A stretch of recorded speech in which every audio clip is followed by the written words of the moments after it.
Assalamualaikum dan selamat pagi Puan Hamizah Hani. Kami dari kumpulan Jenis Tim akan membentangkan tentang isu sosisaintifik dalam sektor pengurusan sisa dan air sisa. Assalamualaikum, saya Farah Fana akan membaca isi kandungan. Pertama, maksud isu sosiosaintifik. Kedua, isu sosiosaintifik. Ketiga, faktor yang menyumbang kepada isu sosiosaintifik. Dan akhir sekali, aplikasi teknologi hijau dalam menangani isu sosiosaintifik. Saya Nurul Afika akan membaca mengenai isu sosiosaintifik. Isu sosiosaintifik ialah masalah terbuka yang merupakan isu sosial kontroversi yang boleh dikaitkan dengan sains dan menekankan aplikasi moral serta saintifik kepada dunia sebenar. Isu sosiosaintifik mempunyai 4 jenis iaitu sisa kimia dari kilang dan sisa kumbahan, penggunaan kertas, pembuangan sisa makanan dan pengurusan sisa pepejal.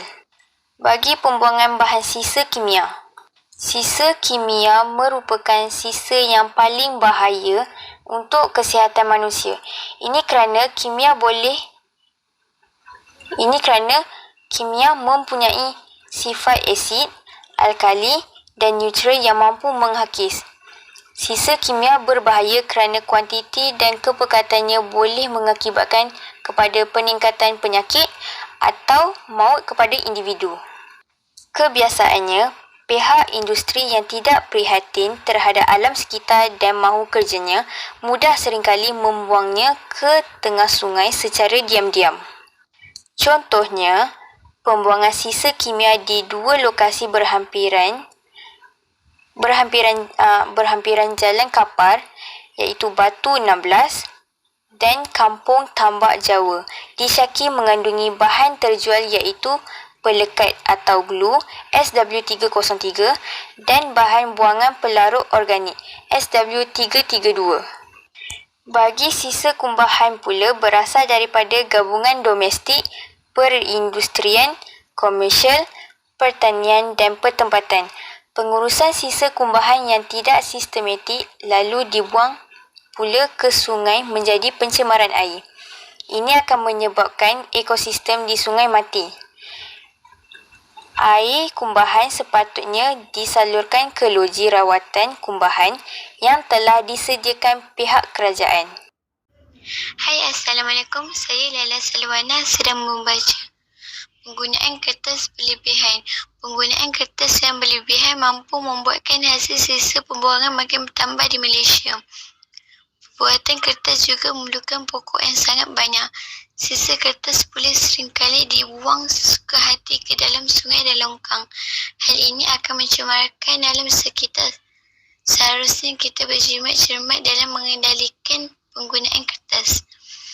Seterusnya, pembuangan sisa makanan. Hampir 15,000 tan sisa makanan yang dibuang setiap hari. Sisa makanan ini dibuang disebabkan jumlah pembuatan makanan itu menjadi terlampau banyak menyebabkan pembaziran. Sisa makanan ini selalunya dibakar lalu abunya dibuang ke laut. Walaupun laut itu luas, ia akan memberi kesan terhadap ekosistem haiwan di dalam laut. Sekian. Hai dan Assalamualaikum. Saya Nurul Nadira sedang membaca pengurusan sisa pepejal. Sisa pepejal ditafsir sebagai apa-apa bahan lebihan yang tidak diperlukan. Sisa pepejal merupakan bahan buangan yang paling banyak dihasilkan. Segelintir pihak yang tidak mahu bertanggungjawab dalam menguruskan sisa pepejal mengikut SOP yang telah ditetapkan, mereka menggunakan cara menyimpannya di dalam kontena lalu dibuang ke dalam laut agar sisa itu karam.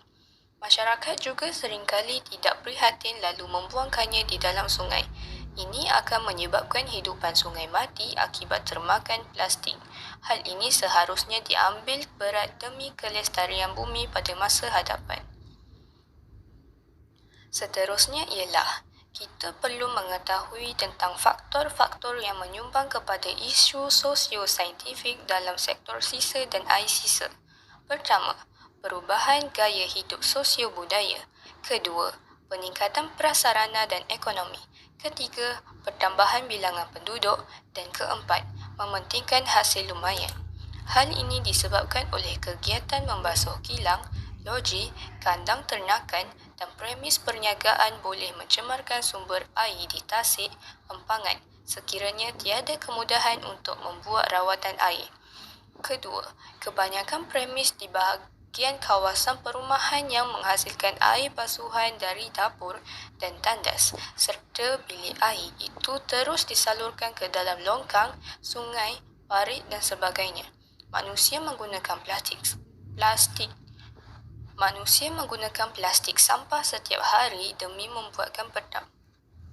menggunakan plastik sampah setiap hari demi membuatkan pertambahan bahan sisa di bumi. Hai, saya Liana akan membentangkan tentang aplikasi teknologi dalam menangani isu sosiosaintifik dalam sektor pengurusan dan air sisa. Yang pertama, rawatan air kumbahan secara lestari. Yang kedua, penghapusan pelepasan perindustrian. Yang ketiga, pengurusan kita semula dan pembaziran sisa yang sistematik. Yang keempat, tenaga yang diperoleh daripada sampah, waste to energy. Yang kelima, mencegah pembaziran makanan. Yang keenam, meminimumkan sisa melalui kita semula dan pemulihan, 5R. Yang ketujuh, memproses dan mengubah sisa menjadi tenaga dan baja melalui proses biologi seperti rawatan biologi aerob dan anaerob. Aplikasi teknologi ini seharusnya pihak pengurusan menggunakan teknologi masa kini seperti mesin dan perlapangan loji rawatan kumbahan bagi mencepatkan proses yang perlu dibuat.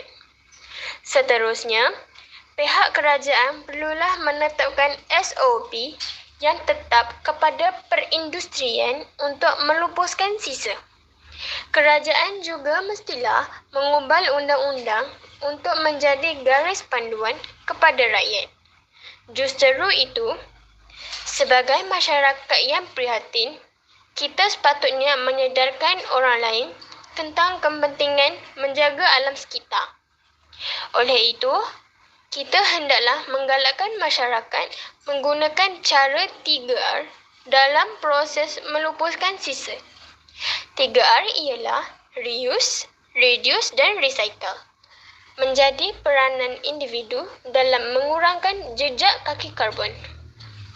Intihannya, kaedah pengurusan sisa yang lestari bermula daripada penjanaan sisa yang makin meningkat dari masa ke semasa memerlukan kerjasama daripada semua lapisan masyarakat.